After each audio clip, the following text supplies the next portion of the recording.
7 Habits of Highly Effective People is one of the most famous books in the world of personal development. This is because of a reason. We are our habits.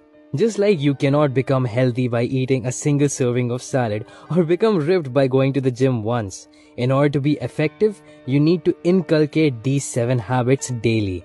Stephen R. Covey is the author of this book, and he has identified the habits you need to be successful. These are the same habits used by heads of states and billionaires. If you want to improve your personal relationships, make a lot of money, or find success in your workplace, then this video is for you.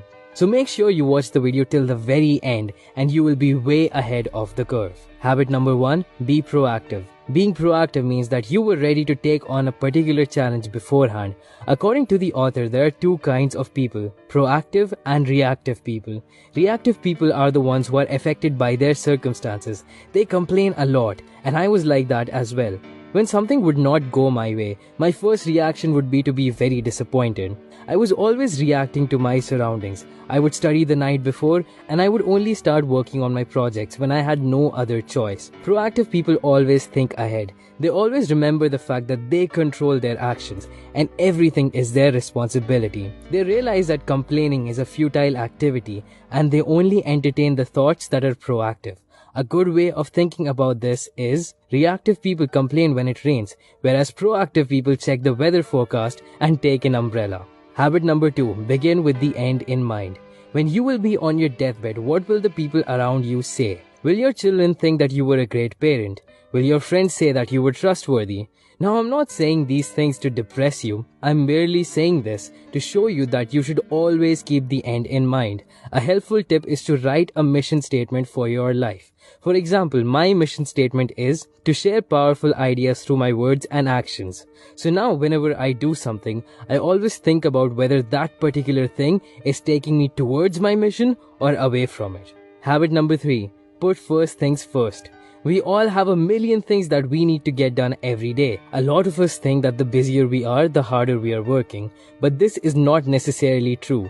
Being busy is not a good thing if you're wasting your time. If you want to start running every day, so roaming around in the market looking for the perfect pair of shoes isn't that important. The author has given us a helpful tool to figure out what to do, and it's called the urgent versus important matrix. Most people focus on urgent but not important things, like doing the laundry or studying the last minute. But if you want to be effective, you have to focus on not urgent but important tasks, like going to the gym or studying every day.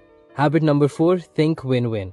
When we play a board game, there is usually only one winner. If there are 2 players, then one is a winner and the other is a loser. Most people go through their lives with a similar mindset. They think, if my coworker gets the promotion, then I will lose. Or if he buys a new car, then he'll be ahead of me in life. These are called lose-win or win-lose situations. But in real life, this mindset isn't really applicable. In life, we need to find win-win situations. For example, if you're studying during the night and your neighbor starts to play loud music, you'll get annoyed and you'll want the neighbor to stop playing the music. You win and he loses, but there is a better way. Think about what he needs. He wants to listen to loud music. So you can go and politely tell him, look, I'm studying from 6 to 9 p.m. So if possible, please play your music at any time apart from this. Now the chances of him agreeing to your request increase because you've tried to create a win-win situation. Habit number 5, seek first to understand, then to be understood. A lot of parents always complain that their kids never listen to them. This is called seeking first to be understood, and this is wrong. If you're not willing to understand the other person, then how can you expect the same from them? So for example, if a parent wants their child to clean the room, he should first understand why his son is reluctant to do it. Is he just lazy, or is it because he's having a hard time at school and is depressed? If the parent scolds the kid without understanding the real situation, then both the kid and the parent will not be able to understand each other. Habit 6, synergize. The main idea behind synergy is that if you mix 2 great ideas, then the resulting idea is greater than both combined. The sum is greater than the whole. Imagine that there are 10 people who are trying to solve a problem. Now the amount of brain power being used is not just 10 times, it's actually 45 times. We can understand this in the following way. Between 2 people there is 1 connection, between 3 people there will be 3 connections, 4 people 6 connections, and so on until we have 10 people and 45 connections. This is called synergy. Ideas combine with each other and become much larger than their counterparts. The opposite is also true, that if you combine negative ideas, then negativity increases exponentially. And habit number 7 is sharpen the saw.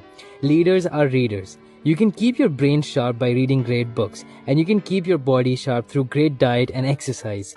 Effective people invest in themselves because they know that that will give them the greatest return on their investment. You need to invest in yourself by reading books and finding great mentors. Find the people and the resources that will sharpen the instrument that is your brain. Because if you keep your brain sharp, you will become more effective and go really far in life. If you like the video, then please click the like button. Subscribe if you haven't already, and thanks for watching.